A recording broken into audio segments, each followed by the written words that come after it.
The saying goes, insurance is sold, not bought.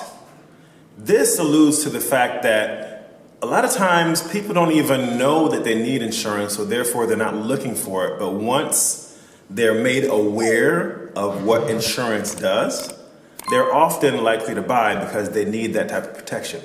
But not all insurance is made equal, and not all insurance agents are made equal. Insurance is very valuable. It protects your salary, it protects the loved ones that you have in case if you're passing away. But no one should be pressuring our military service people into buying high fee insurance or insurance that they don't need. You want to be able to cover the bases, but there are times when you may run into people who just won't take no for an answer when it comes to buying insurance. At our Financial Management for Deployed Military workshop, we work with you to make sure you're educated on your rights when it comes to insurance or any other financial products that you may need to deal with. You want to protect your family, but you don't want to be conned into doing that.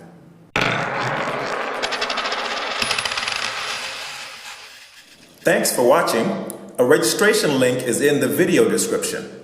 Don't forget to like, subscribe, follow us on social media, and share with a friend.